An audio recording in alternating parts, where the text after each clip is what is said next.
Hey Aries, are you ready for your energy forecast for the week ahead? Hi there, I'm Intuitively, and we're currently working on the week of July the 9th through to the 15th. Oh my goodness, we're getting into the middle of July already. Can you believe it? I'm getting so excited. At the end of August 27th, I once again am UK bound, spending a week in Scotland with my girlfriend Lana prior to us attending a course called Aspiring to Excellence for mediums in Arthur Findlay College, Hogwarts for adults in Stansted, England. I'm so excited.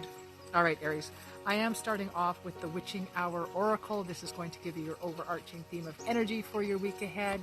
Once again, the week is July the 9th through the 15th, working on the sign of Aries. And your theme for this upcoming week is protection. I just feel for you, Aries, at this time that you just have to sort of be aware of your environment, your surroundings, who's around you and who does not have your best interests at heart. I really want you to sort of tune into those energies around you. I feel like the protection is coming because you're trusting somebody that maybe you shouldn't be trusting as much as you do. I'm not saying they're a super evil person or anything along those lines, but you're trusting them with information about yourself that maybe is of a sensitive nature. That's kind of the story I got playing in my head right now. And you are playing into their hands, if you will, about them being this all trustworthy. And I don't want you to go out into the world all suspicious. I just want you to be aware of your environment, who's around it, because somebody that's coming across as too good to be true is too good to be true, right? And that doesn't mean you have to get caught up in the drama or do anything about it. Your awareness is enough for you to sort of hold back some of the information that you've been sharing so willingly, and just be cautious of that. I just feel like you're doing just a little oversharing, if you will, with this individual. Okay, Aries? Now, please know this reading is not going to resonate with everyone. It's certainly not meant to. For those of you who it does resonate with, I certainly welcome a comment in the chat box below. Let me know how things are going for you. This helps me to sort of plan how I'm going to work moving ahead as I look at building this channel and what I can be doing to accomplish that goal. So let's see your week broken down, Aries. We have inner integration.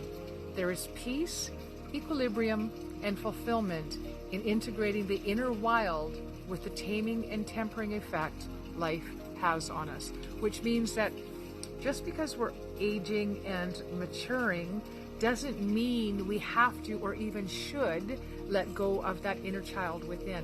That we should always be looking at the world through those eyes of wonder with that childlike innocence, right? And allowing what's in front of us to be new and interesting doesn't mean we have not grown and matured through the ages, but growing and aging does not mean getting serious, people. This is about learning to have fun and live in the moment, and once again, seeing the world as if you're seeing it for the first time. You know, you don't have those built-up prejudgments or preconceived notions or beliefs that have been fed to us. We're looking at it all new and allowing it to unfold just as it will without suspicion, right? Despite what that first card said about protection, I don't want you to go around looking at the world through the eyes of suspicion and mistrust. I want you to be looking at the world through the eyes of love and seeing the situations for what they are and adjusting your sails accordingly, okay? Now, towards the middle of the week, we have the Lantern. This is consciousness is light. This is exactly what we're talking about. We're talking about bringing your awareness in, bringing your consciousness in, and still seeing the situation from that place of love and appreciation, right? When we do that, when we're more grateful, oh, you know, I'm really grateful for the fact that my awareness has allowed me to see this person that's maybe not got my best interests in mind. And nothing, it's not a judgment against you. It's got nothing to do with you. It's just about where they are in their life's journey. So you can't even judge them for it. They are where they are. They are who they're going to be. And all you have to do is, again, see that, become aware of it, and adjust your sails accordingly. Does it mean you stop all contact and never have coffee together again? Of course not. It's what I call the $2 bill test, right?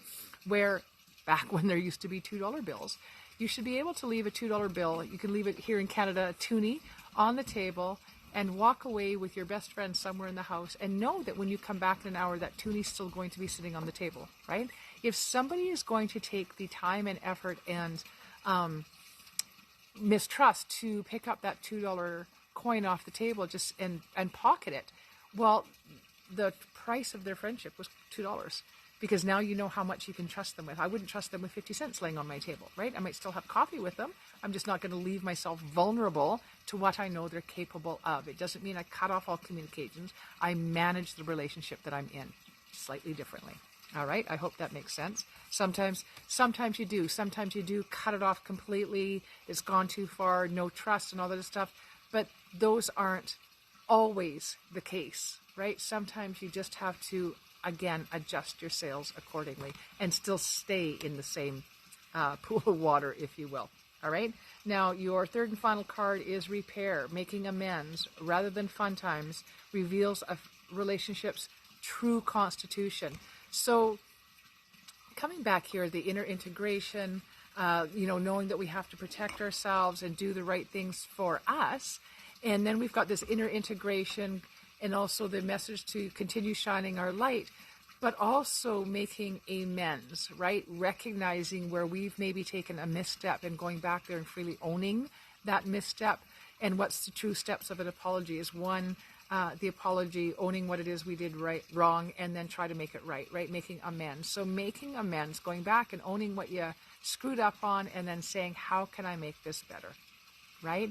And allowing them to say, well, you know what, maybe if you did this for me, or maybe if we did that together or something, it would help sort of bring us back together. Allow those conversations to take place.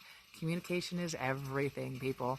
Everything. All right. I hope this is resonating with some of you at least. I'm sure it is. And I would like you to leave me again a comment in the chats below if you would not mind so overly much. And then please do like, share, and subscribe. And my final piece of advice is to watch your sun, moon, and rising for a full picture of your week ahead.